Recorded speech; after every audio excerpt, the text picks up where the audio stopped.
I'm the mind-body violinist, and today in this video I'm going to talk about how you can conquer the doubt monsters. As a musician, as a violinist, or anybody else who's watching, this topic is actually really useful for human beings, not just for violinists and musicians, even though that's my specialty.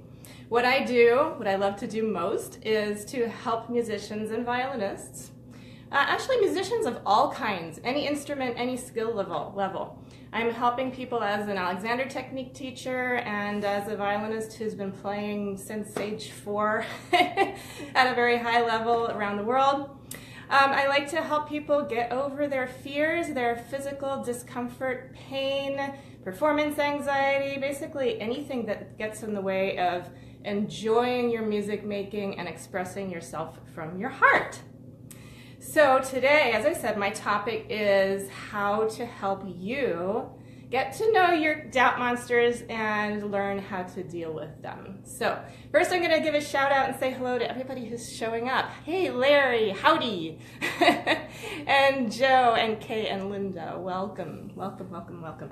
And to everybody who's watching the replay, I'm so glad you're taking the time to watch this too. So all right, let's dive in. I'm going to first talk about what the doubt monsters are, and then we're going to talk about how you can deal with them. I actually have a visitor today, and I'm going to introduce you right now. This is Yellow Doubt Monster. Actually, I don't know if Laura Klein is watching, but this was a gift last year to me from one of my students in one of my classes, one of my in-person classes, and I love the doubt monster. So it's nice to be able to laugh at the doubt monsters. So what are they? Okay, actually, I think I'm going to show you first what the doubt monsters are. You may not be able to detect them right away, but I'm going to tell you and expose myself after I'm done because I'm very familiar with the doubt monsters. Okay, so I'm going to play a little bit, very little, and then I'm going to tell you what my doubt monsters were or are. First one is, oh my God, I don't know what I'm doing. So that's the first one. Okay, and then, oh, see, as soon as I start thinking I'm going to play, the doubt monsters pop up.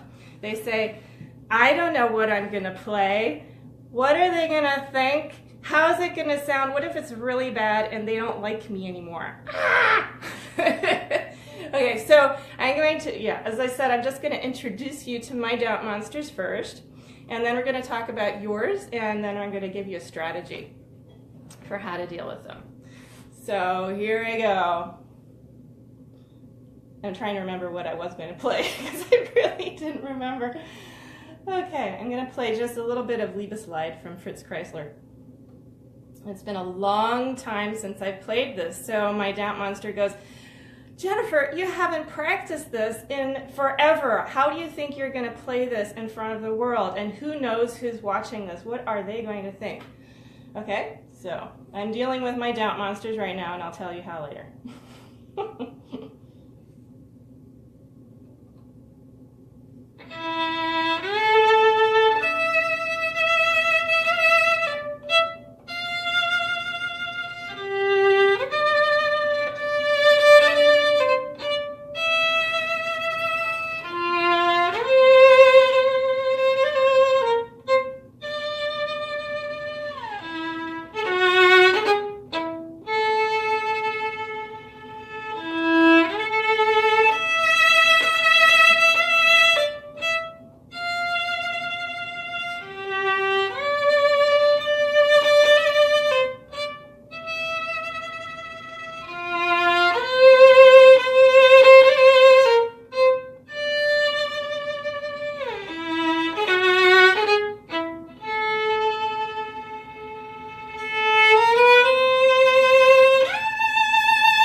Okay, so I'm gonna put my violin away now. And first doubt monster that comes up, oh, Kay says, I love listening to your playing. Thank you. Or actually, that was somebody else. My comments don't actually always coordinate with who's saying them, but whoever said that, thank you. I'm really glad you enjoyed that. So the first doubt monster that comes up as soon as I finished was, it's a critical doubt monster. It's like, I'm hard on myself, and I would love to hear back from everybody here. Give me a thumbs up if you're also hard on yourself when you listen to yourself play, or you teach, or you perform, or you're just practicing. You might be a beginner, or you might actually, I know I have beginners right now. Some of you here that I know are beginners, and some of you are professionals, okay? So I'm getting a lot of thumbs up. I bet you there isn't a single person here who does not ever have a doubt monster or doesn't ever get self-critical. Yeah, I'm being flooded with thumbs ups. Okay, so I think you know what the doubt monsters are, but just in case, I'm going to give a little explanation of what I think the doubt monsters are, and then we're going to have a conversation. Even though it's sort of a one-way conversation, I want to encourage you, please, to use the comments bar, okay? Use it liberally. I want to get lots of comments so that we can get a lot going. I am going to improve my setup soon. I'm just learning how to do this Facebook Live thing, but I'm going to have an extra monitor at some point soon so that I can see your comments better. On the phone, I see some of them, but they don't always show up right away. So yes, I am continuing to scroll on my phone so that I can see what you're going to be commenting, and we can have this conversation going back and forth. Okay, so let's list the doubt monsters, because I think the first thing to do is to get to know them. So here's like a quick mental list off the top of my head. And then I want you, as I'm making this list, I want you to add on to the list in the comments section, okay? So we're gonna make a huge doubt monster list right now together. All right, so we've got doubt, all right? And fear, those are like the biggest ones, okay? Doubt, fear. Give me a thumbs up every time you can relate to one that I am listing, okay? So give me your own in the comment section, and give me a thumbs up if you recognize the one that I'm naming, okay?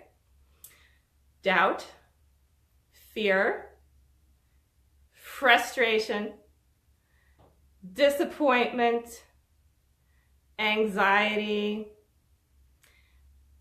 I'm worried, worry. These are all negative, obviously, right? Or well, I could talk more about negativity and being laughed at, Ray says. Yes. What are they going to think of me? I'm not good enough. I'm never going to be good enough. I know some people, sometimes they watch me play, and I've been playing forever. I'm a professional. This was single-minded focus for me as a kid. That's all I cared about, was playing the violin and reading books. I escaped my daily life that way. So I got really good at what I do because that's all I did. But sometimes people who are beginners watch me play and they start thinking, I'm never going to be able to play like Jennifer. So, I mean, no, okay? I'm going to do a whole other video on that and actually I have a member of my practice tribe, and I welcome everybody to join my practice tribe. It's so much fun. There's a member of my practice tribe named Yola, who unfortunately couldn't be here this morning. She's usually here on my live. So hi, Yola. I'm sure you're going to watch this later. Yola posted a video recently that was amazing on my practice tribe. So she's a beginner. She's only been playing for a little bit. And she's like, I can't do anything like that. But I challenged her to find what she could do from her heart and just play open strings. And oh my gosh, I really wish I hope everybody comes to my practice tribe just to see Yola's video. It was, if for no other reason, it was so beautiful. I literally wept watching her video. And she did a little more than open strings, but boy, she was playing from her heart, and she was practicing the Alexander technique principles and ideas that I've been sharing in my group and in my classes. She just stuck to principle, did her, she took care of her thinking, which is what I'm going to talk about how to get over the doubt monsters. You've got to learn how to have some conscious constructive control over your thinking. So she did that. She did that again and again and again. And when you get out of the way, then you can share whatever's in your heart through your instrument, even if you are a beginner. She's the living proof. I want to frame her video and put it on my wall. Okay, so, all right, great. Linda's got another great one. I'm too old. I get that one too for myself, because I stopped playing for about 25 years. I didn't stop playing completely. I still continued to play professionally, but I didn't practice, and I would go for months without touching my violin.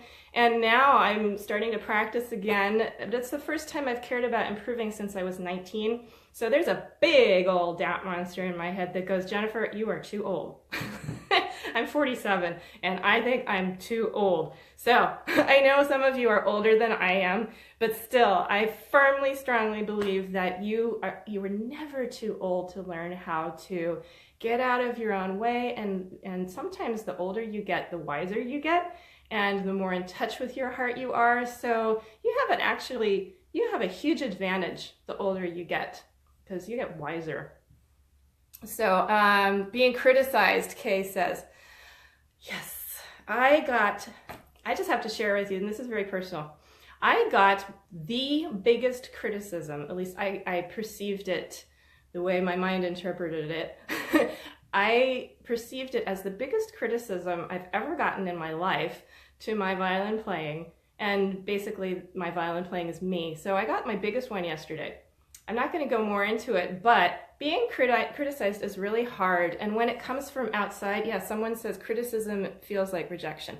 It sure does. And when it comes from outside, and it's funny because sometimes it's like water off a duck's back. Doesn't matter at all. Doesn't affect you at all. And sometimes it goes right to the core of something and, there's a double-edged sword. At being a musician, the better you are, actually I shouldn't say that. It's like, I don't know, the more in tune you are with yourself, the more sensitive you are. And artists are sensitive people.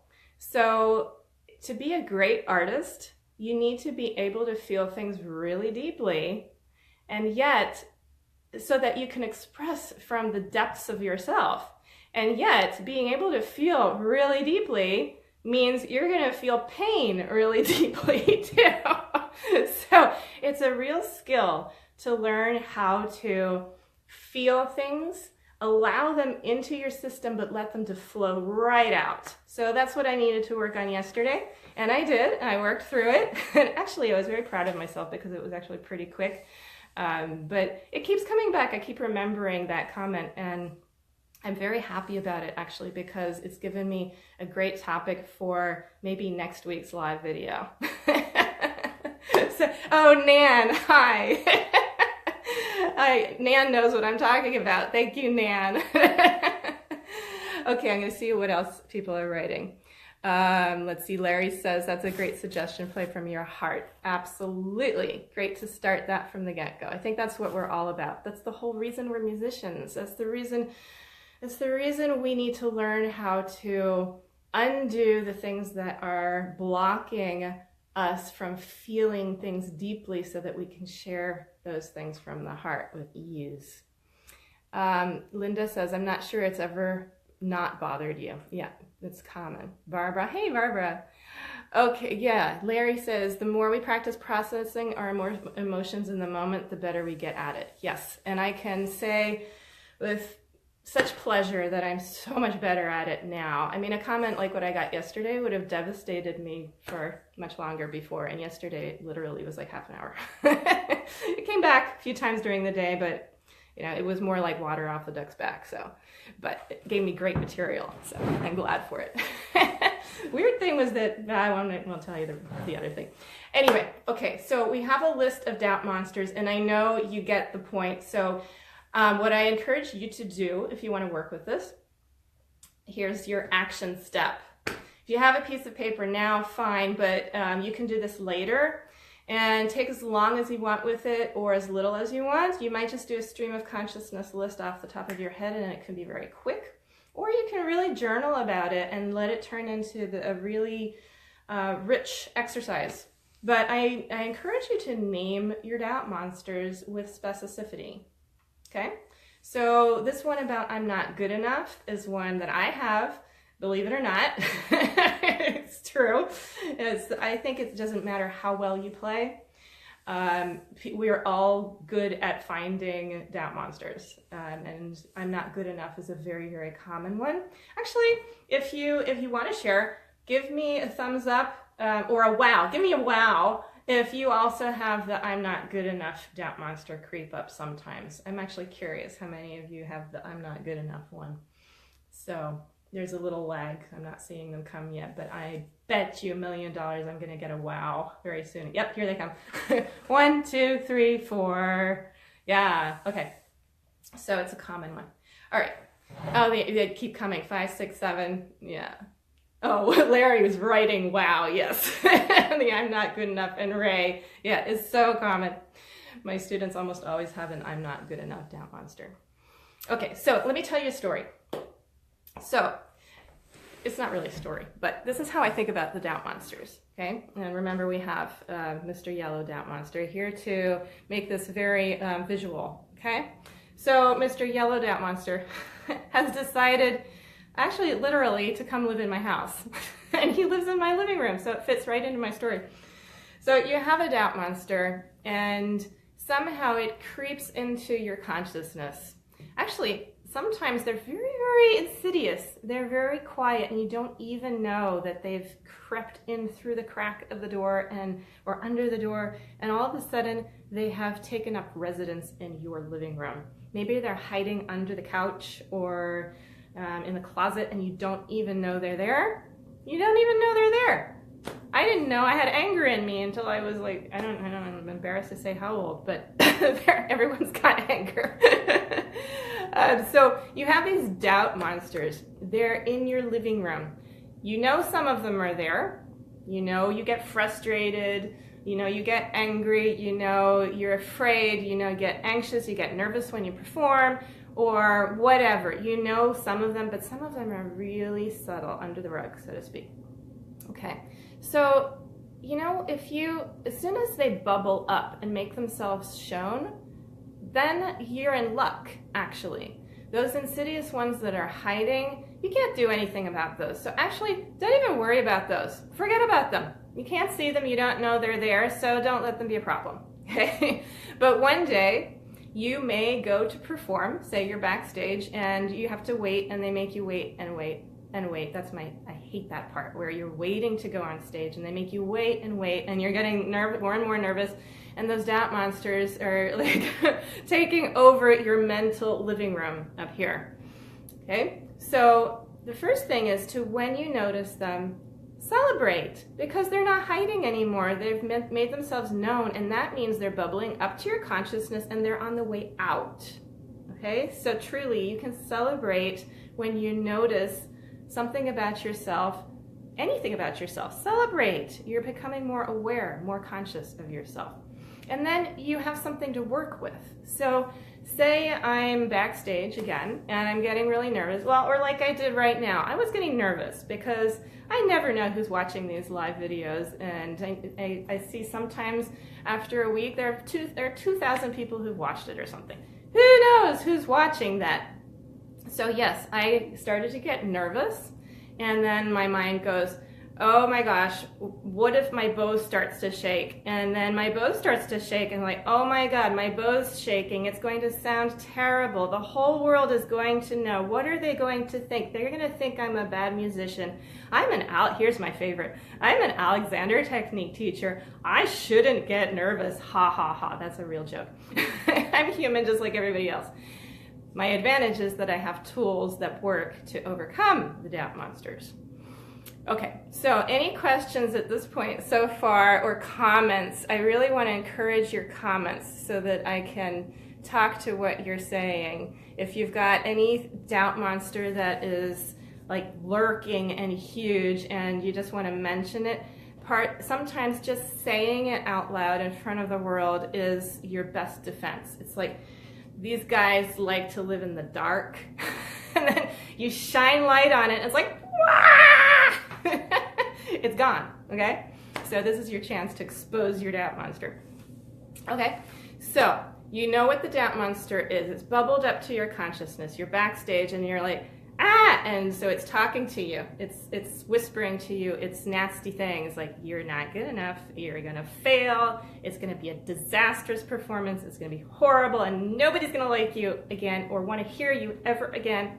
Okay, so they're chattering to you. What do? So this is where I feel so blessed to have the Alexander technique, because I have specific tools I can use in an instant, like that fast. So while I was playing, I'm going to get into the second part now. It's like, what do you do about the doubt monsters? Here's what I did when I played for you just a moment ago. So I have practiced the skill for some time now to be able to notice tension in my body and to know, you'd be surprised how often we actually are oblivious to the tension in our bodies. And it takes conscious awareness to first be able to notice the tension and then to have the skill of shifting your attention to focus on the ease that's always there in your body somewhere. So I have a practice that I want to teach you a little later on in this video, pretty soon. But it helps develop, it's a neurological skill, it's a psychophysical skill where you learn how to connect your thinking, your brain, with parts of your body. So when I was playing a moment ago, I noticed there was tension in my legs while I was playing, and so I literally started to wonder, where in my body is there a little bit of ease right now? And I'm smiling because as I'm talking through it, I just did the same thing. As soon as I started talking about tension, and I'm doing it again, I'm noticing tension in my left foot now, in my right foot. And as soon as I noticed that tension, because I've trained myself over time, the tension instantly started to dissolve. So that is, you can't do that right away. Usually when you're first learning this process, you can't apply it to your music making right away. And I never suggest to my students to start doing that when you're first learning how to do this process. Don't do that with your instrument while you're playing. There's just too much that our brains are taking care of. So you want to learn you want to isolate this skill away from your instrument first, so that you get really good at noticing tension and noticing ease, and then making the conscious decision to redirect your attention to ease. And then with practice, that gets really easy. And you can bring that ease that you're finding into your activity, whether it's playing the recorder or the violin or giving a speech or talking extemporaneously on a live YouTube, or not YouTube, this is Facebook, on a live Facebook video. So you can get much better at it. And it's fun. It is really fun to be able to have that kind of control over yourself so that you can be attacked by the doubt monsters. And then, so here's what I do. It's like, back to the story, there are doubt monsters in your living room. So if you start attacking them, they love that. It's because they're getting more attention. So it's like when you're feeding the doubt monsters by paying attention to them, and they love that. So it's like feeding your enemy. You're making your enemy stronger by paying attention to it. And by the way, I hate to tell you, the doubt monsters are you. It's your own mind. I mean, the ideas can come from outside. Like yesterday, a criticism literally came from outside of me. But it was my choice to take that on and react to it and to think it again. And as soon as I'm thinking it, as soon as I'm thinking a criticism, it's mine, it's me, it's my own doubt monster. And I am creating that unpleasantness in myself that then I'm reacting to. So it's only the stimulus can come from outside or from inside. But usually criticisms, they might happen once from the outside, but then every time you replay it in yourself, it's no longer that person's fault, it's your own fault. So we have to learn how to take responsibility for our doubt monsters first. So Larry says, I was using this last night when singing in performance. It actually works. Yes. Okay, I want everybody here to give Larry a heart because I can't do it from here. But no, that is fantastic. Larry's an Alexander Technique teacher and a violinist, just like me. And so it's especially lovely to hear that practicing the Alexander Technique and noticing ease is possible. It's not just me by any means.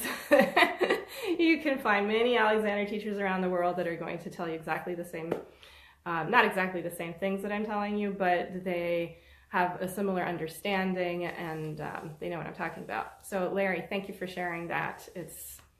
It's true, it works, and I'm so glad you used it while you were singing and it worked. That's fantastic.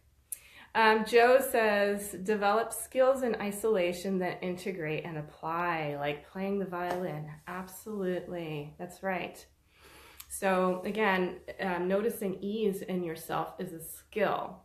Thankfully, it's a very easy skill to develop, and I'm going to teach you how to do that right now.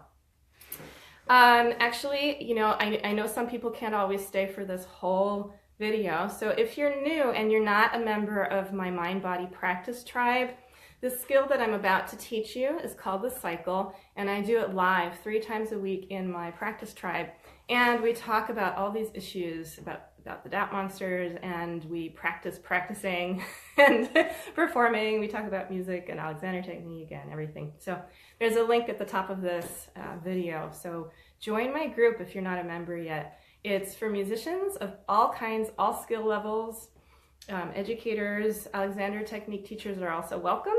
Mainly musicians are interested. So just wanted to throw that in there right now in case you're not a member and you don't have time to stick around. So join my group. I'd love to have you. Okay, so I think I'm going to move. Okay, well, all right. So the first step is to name the doubt monsters so that you know that they're there. Then you want to become aware of whether you're feeding them or not, because when you feed them, they grow, they get worse, they get stronger, they keep coming back, and they sabotage your performance, because what doubt monsters do is they cause us to react in a way that makes us small and tight. And when you're small and tight and tense, your body literally tightens up. And imagine if I were trying to play the violin like this. It's like, I'm so scared and I hate myself and it's gonna be awful, and then I have to go on stage and play like that. It's really gonna sound terrible, obviously. So the doubt monsters want to make you small. They want to make you tight. They want to constrict you and limit your freedom and basically suck the life force out of you. That's, the worst doubt monsters. Some of them are just, nothing. Some of them are like, I'm gonna kill you. That's what it feels like anyway. So they're all thoughts in your mind. That's the nice thing. They're figments of your imagination. Don't feed them, don't pay any attention to them, and they'll go away. Because after a while, if you're not feeding the doubt monsters, you are literally not reinforcing the neural connections in your brain. If you don't use it, you lose it, right? So don't feed those connections in your brain that make you think those thoughts. The connections die out, and you're also at the same time strengthening their opposites. Now, this is a really, really important point. After you've made your list, I'm encouraging you to make a list of your doubt monsters. Whatever comes up, whatever you've ever thought before that was making you feel small and bad about your playing and bad about yourself, list them, write them down, shed light on them, okay? Put them on the left side of the page, and so you've got 2 columns, left side and then right side. The left side's kind of the negative side, right side's the opposite. So you want to go through each of those doubt monster thoughts and think of a possible opposite. There are usually many possible opposites for each one, but here's an obvious one. The doubt monster that says, I'm not good enough, the opposite is, I am good enough. And if you don't believe that, tweak it so that you can believe it. So I'm not good enough might become, well, right now in this moment, I'm good enough for me. That's one that usually works for me. So I'll give you that one. Try it on for size. And here's what I want you to do. Oh, Sue Ellen says, I can't access the link. Thank you for telling me. I'm going to, if anybody else has that problem, please let me know. And afterwards, I will definitely check out the link and make sure it works. Okay, I thought I did that before the video, but I'll double check afterwards. And you can also just look up Mind Body Practice Tribe and you should find the group that way. Okay, thanks for letting me know, Sue Ellen. So anyway, you've got this left column and the right column, and you want to, here's the magical part of it. When you think a doubt monster, and here I want you to all do this right now. Okay, so pick a doubt monster that plagues you currently. I bet you can all think of one. If you want, you can write it in and shed more light on it, put it in the comments section, but you don't have to feel like you have to do that. It's just really good to have this conversation going. So think the doubt monster right now. Feed it just a little bit. Don't worry, just feed it a little bit. Notice how you feel in your body when you feel that one. I'm going to do it with you. So right now I'm thinking, this live video is not good enough. I start to cringe. So my upper body starts to get really tight. My shoulders go up and forward. Linda says, I can't play this with 4 exclamation points. Linda, when you think that, how do you feel in your body? Let us know in your comments. That'll be really interesting. I also noticed that when I'm thinking this video is really lousy, nobody's gonna watch the next one, then my neck gets really tight. My hands and my arms start to come in closer to me. My legs get tight. It's like my whole body starts to make itself small. And Linda says she starts to feel compressed, sad, and hopeless. Yeah, it just feels crappy, doesn't it? It is no fun. So hopefully you're all just getting a little taste of a doubt monster and how it feels in your body. Hey, Lottie. Lottie says, you feel sort of shaky. Yeah, this one, I get this one too. I feel a little shaky. When I'm really nervous, my heart beats really fast. But right now, I wasn't talking about nervousness, so it was more like my body compressing. So, okay, so it's very, very, very important to start linking up your doubt monster thoughts with how you are reacting to the thought in your body, all right? So this takes some practice too, because it may be something you've never really thought of or paid attention to before. Okay, so, okay, thank you. Thanks, I appreciate that. So, okay, now you know what it feels like to think the doubt monster thought, okay? Now, here's the magic, okay? You have 2 columns, but in the middle, you've got an empty space. So I like to actually draw a line down the middle of my page when I'm doing this exercise with my students. And then I draw another one. So you have like this empty space down the middle of your page, okay? That's the magical space inside, in between the doubt monster and the opposite, where you get to stop and pay attention. That's the land of I don't know. That's the land where anything's possible, where anything might show up, and it's your job to just stop and quiet yourself for a second. In Alexander technique, we call that inhibition. We pause, just take a moment, we start to clear everything out, and if you've done what I'm going to show you later, if you know what I'm talking about, you can notice some ease in that little bit of space. In fact, everybody do it right now. Where in your body do you notice a little bit of ease right now? That's it. Okay, so I'm noticing it in my left foot. It's been talking to me a lot this month. It's always my left foot. Yeah, so give us a comment. Just tell everybody, where do you notice ease in your body right now? I'm just kind of wondering, where in your body are you a little comfortable or at ease? Where is it feeling kind of good? It's all relative ease. You know, it might still be a little tense, but a little less tense than some other place. Okay?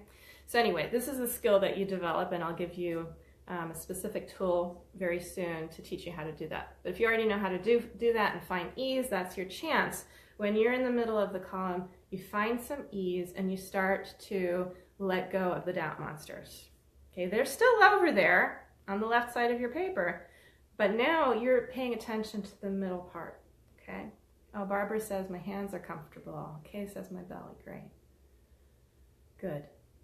Nan says my knees are great. Yes! Okay, keep that coming because it's just going to help you. All right, so now that you know how to find ease in the middle section, you can hang out there forever and be blissfully happy. That's great. If you want to tweak it a little bit with a little more specificity, you can now travel over to the other side of the page and find your opposites. So again, like I said, I'm not good enough. A nice opposite is I am good enough for myself right now. So I'm going to write that down. So I want you to take your time later and really go through these doubt monster thoughts and find an opposite that you can believe in. That's important. So it's not just a rote reprogramming affirmation. It's got to be worded in the present tense, very important, and it's got to be something that you can embody, that you can really believe with your whole being. Sometimes it's hard for people, and you might want to add in the word maybe, like maybe I can whatever, or maybe I'm good enough. You can try that out. There's so many ways to do this. I've taught like long classes on this. So this is like the abbreviated version of the doubt monsters. There's so much more in my classes. So take my class. Okay, so Lottie says, even just hearing the land of I don't know made me feel so much better. I'm so glad you said that because I am a lover of the land of I don't know. And sometimes it's a very scary place to be, but if you can look at it from the other side, it's like, it's the world of all possibility, and it's like the world is my oyster, anything's possible. I love that too.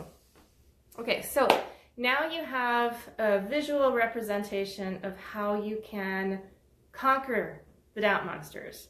Basically, you conquer them by not paying any attention to them. Actually, that's not true.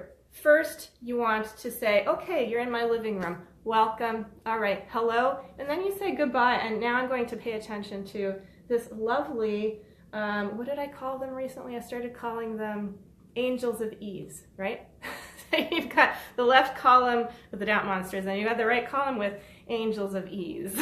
All right, so any questions? If you have any questions at all about any of this or how to do it or whatever, please use the comments. Also, Facebook loves comments. They're going to spread my video far and wide if I get tons of comments and hearts. So give me lots of emoji.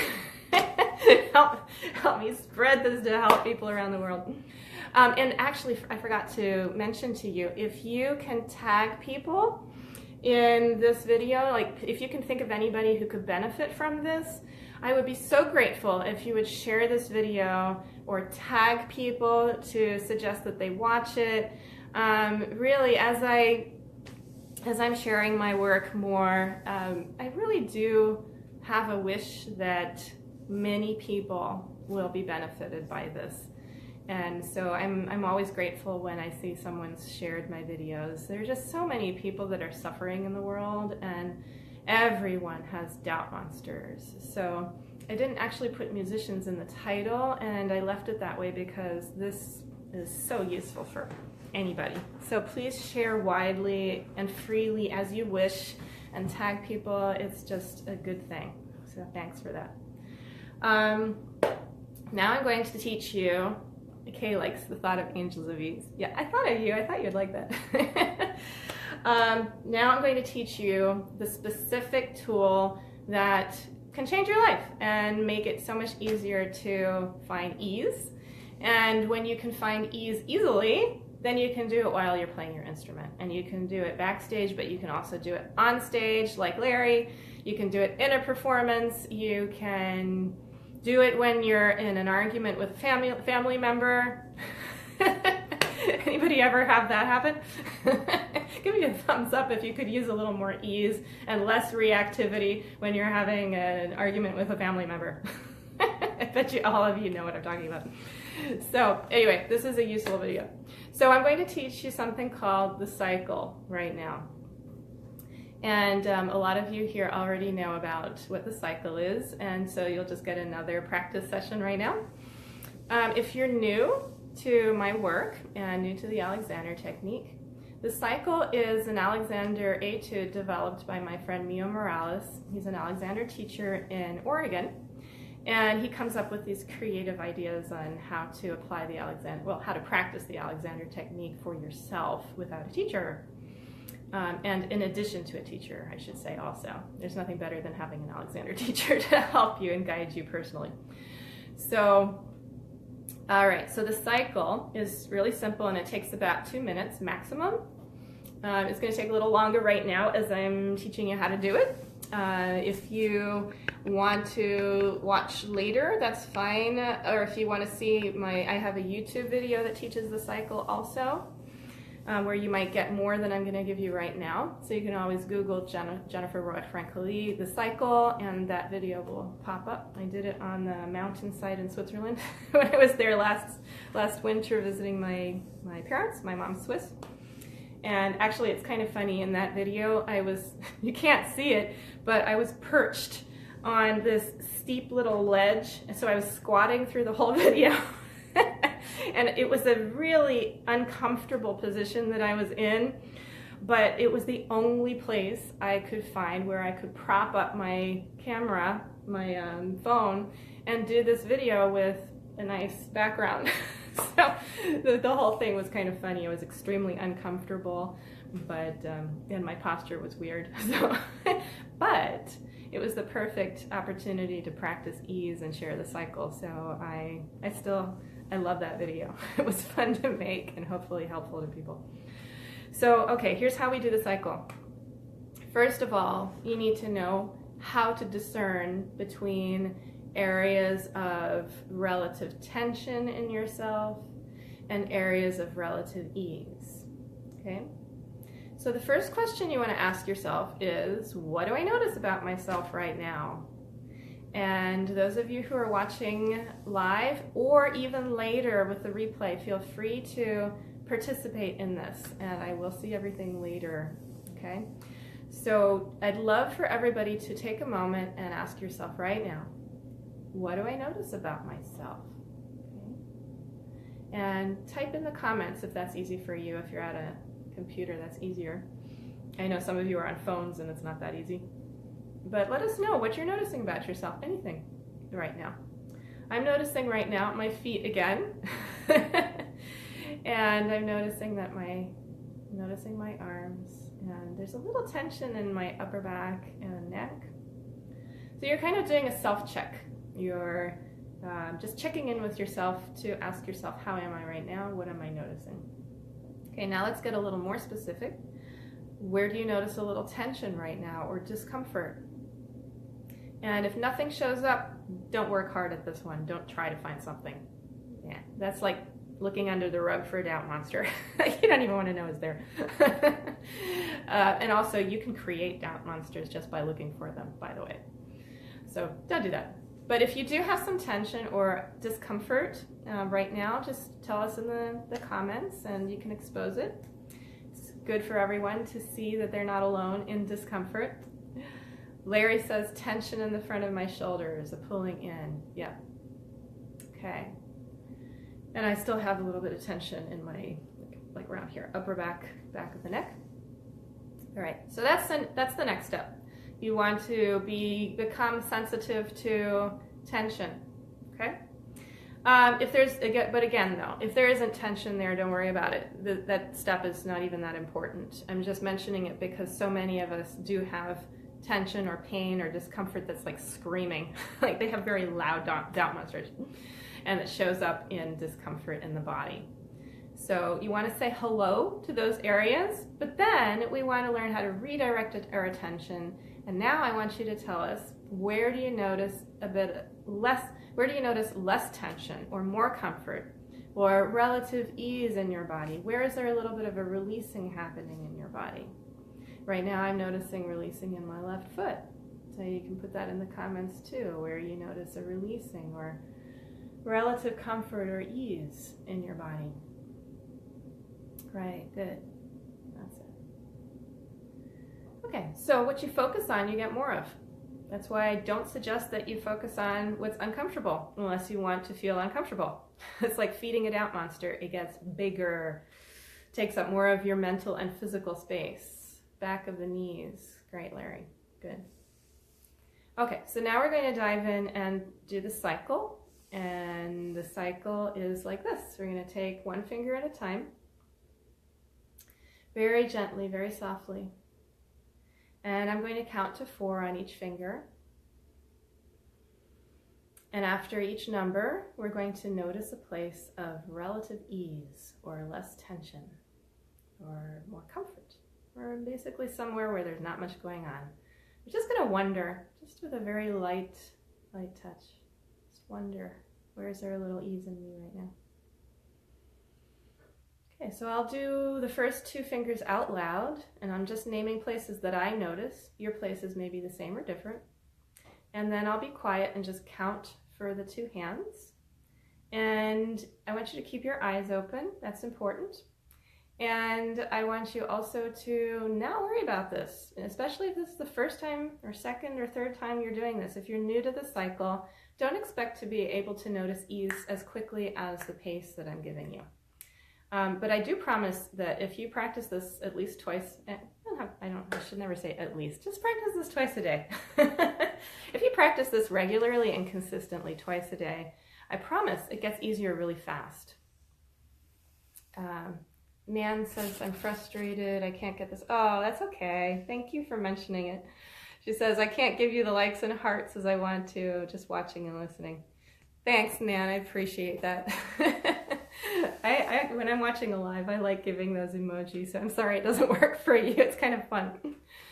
Okay, so take your thumb, and after each number, just name quietly or out loud a place of relative ease in your system. Okay? 1, neck. 2, breath. 3, legs. 4, back. Index finger. 1, cheeks. 2, neck. 3, hands. 4, neck. Also, if nothing comes up, you can just say neck if you want. Middle finger. 1, 2, 3, 4. Good. Ring finger. 1, 2, 3, 4. Pinky. 1, 2, 3, 4. Good. Second hand. So remember, there's no concentrating, don't care too much about this. This is just a really gentle, simple little thing where you're just kind of wondering what's going to show up from your body. You're just up here in your mind, up in your brain, and you're just asking your body really kindly, where is there a little bit of ease right now? And then you wait up here and maybe something shows up, maybe nothing shows up, and then you just say neck and move on. No big deal. Okay, thumb. 1, 2, 3, 4. Index finger. 1, 2, 3, 4. That's great. Middle finger. 1, 2, 3, 4. Ring finger. 1, 2, 3, 4. And pinky. 1, 2,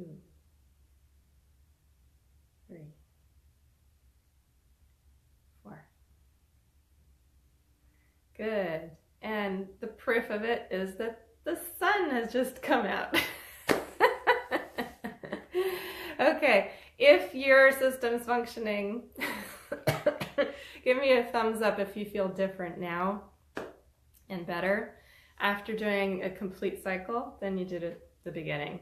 Or basically, just if you felt different at all. Did this going through the cycle change something about how you're feeling in your body, how you're perceiving your body right now? Great, lots of thumbs up coming.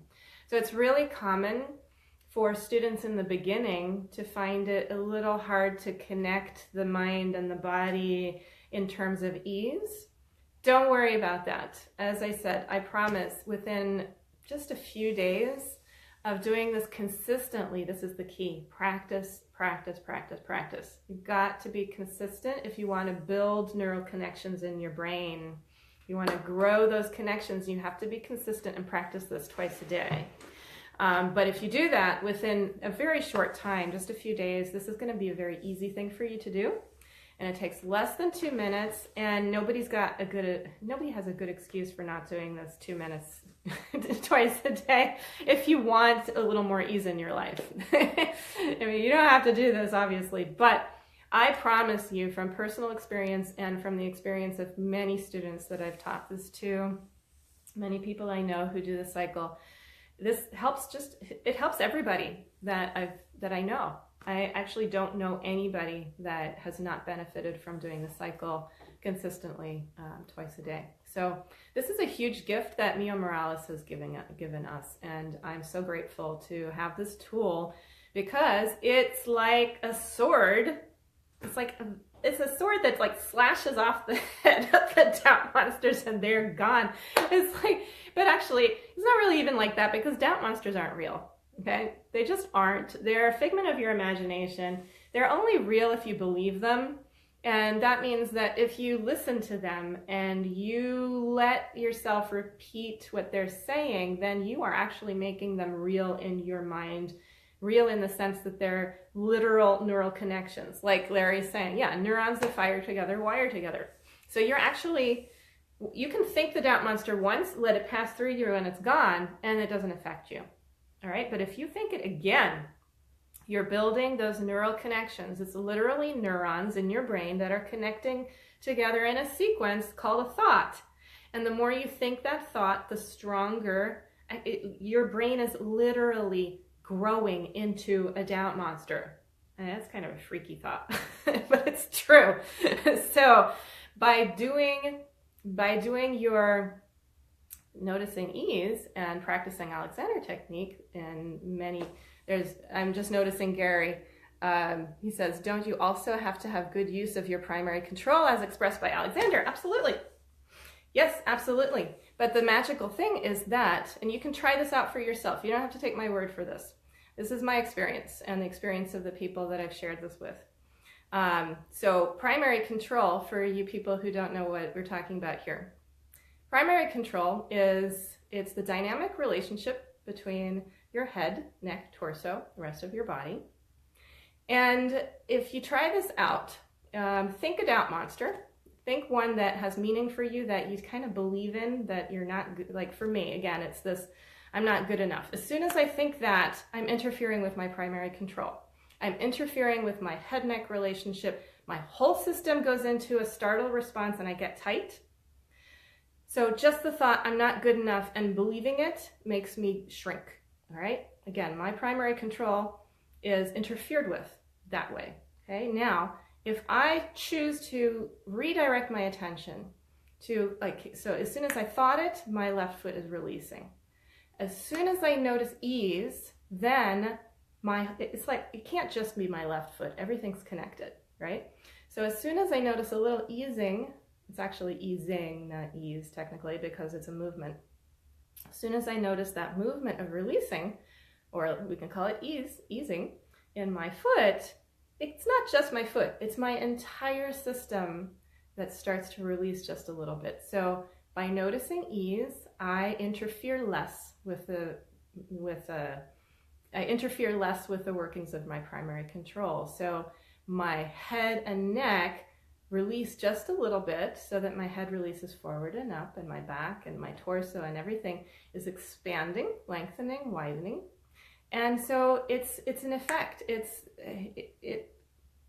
Alexander was really clear in his first book about how mental attitude must come first.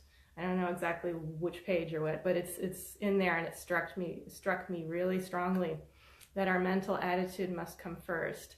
And so for me, this is another discussion, but I have 3 magic phrases that really work very, very well. I'm free, I don't have to do anything, and I have time. And then really linking this idea of ease into it happened to me again right now. I stopped interfering again when I noticed ease in my right foot. So this is a discussion for another day, but it's a great question, Gary, and I really appreciate your comment here as always. Thank you. Kay says, yeah, like the doubt monsters are lies that I need to choose to reject, not believe. Absolutely. So you don't fight them, you just sort of say hello and then you say goodbye and pay attention to what works. All right. So I think that's about it. I just do want to see if anybody has any other questions. Actually, Gary, I wonder if what I said made any sense. I'd be curious if you want to give me another comment if what I said made sense, or if you have a further question on that. I have the time now. I can stay around for another few minutes and respond more to that if you're curious. Or if anybody else has really more specific questions directly related to what we're talking about here, which is the doubt monsters, then I just have a minute and type it in here in your comments. Before you leave, I do want to again encourage everybody who's not a member of my practice tribe to join my group. I'm going to make sure the link works as soon as I'm done with this link. With this video, someone mentioned that the link wasn't working or she couldn't connect, so I'm going to double check that the link is correct as soon as I leave. But if you're not a member yet, I have this Mind Body Practice Tribe, which is a wonderful community of musicians of all kinds, all skill levels, from really excellent professionals to educators to brand new adult beginners. I don't think I have got kids in my group, it's more an adult group. So you are so welcome to join us. We're a very warm-hearted community, and we're exploring how to practice. Yeah, there's a lot going on there, and it's all in the context of finding ease when we play with the Alexander technique. And you can always ask me more specific questions or any questions there in the group as well after I'm done here. So, okay, I'm not seeing any more questions popping up, so I think that's about it for today. So thank you all so much for watching, and I hope to see you in the group. There's also a little gift for you when you join the group. I've put together a free checklist for you, including a guide that goes with the 7 steps. It's called the 7 keys to make your music sing. It's kind of an overview of the musical journey, the way I see it.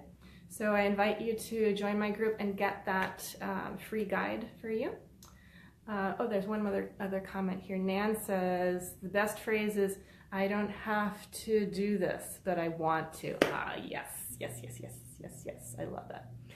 Larry says, I think students of AT think that all constructive thinking has to start with the active head-neck-back relationship. It's very liberating to accept that noticing ease in your foot actually has a subtle but real effect on this relationship. It absolutely does. It absolutely does. It's I love Pedro de Alcantara's book title, Indirect Procedures. Yeah, he's a good friend of mine. Wonderful, wonderful work.